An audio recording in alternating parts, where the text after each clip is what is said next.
Okay, this is going to be a geometry exploration about quadrilaterals and using GeoGebra. So I'm starting at their general page, which is www.geogebra.org, and this is a free app. The one I'm going to choose to work with is the geometry app, because it has lots of tools here that I might need.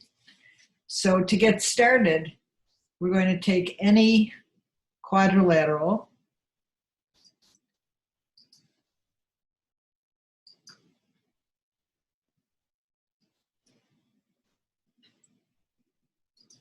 okay, that's all it takes to draw a quadrilateral. And next, we're interested in finding the midpoints of the sides.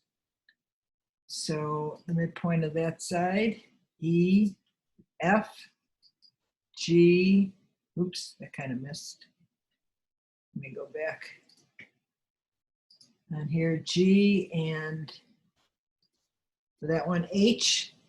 Now I'm going to form the quadrilateral in order, connecting these. Oops, I don't want to do it that way. Let me try again. I'm just learning. E, F, G, H. And I'd really like to change the color of this, if I can do that. Let's see if I can do that. I'm going to select the quadrilateral, and I can do that. So I'm going to make it, there you go, so that that will be much more visible. Okay, now we're going to move one of the vertices around and see what happens. So there was nothing special about the quadrilateral to begin with, but we can go very extreme with how this quadrilateral looks. So we can pull that out that way. We can grab this vertex. We can make the quadrilateral that I started with, ABCD. Here it's in the shape of a non-convex quadrilateral. Some people like to call that a concave quadrilateral, but keep your eye on the red quadrilateral EFGH. And we're going to keep moving things around. So you see that you can get some very strange things that we wouldn't even call a quadrilateral originally, but just keep watching that red shape. And what do you notice? That's the task.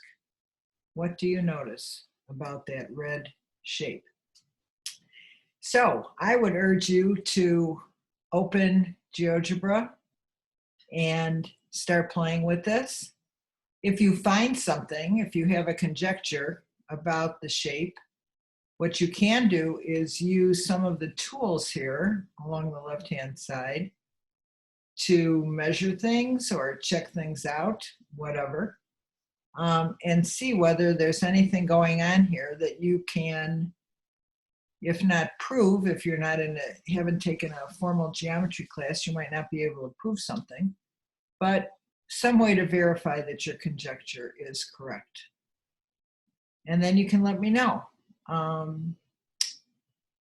am at mathmarsha@gmail.com. It's MATHMARSHA, all one word, @gmail.com. Let me know what you think. That's all.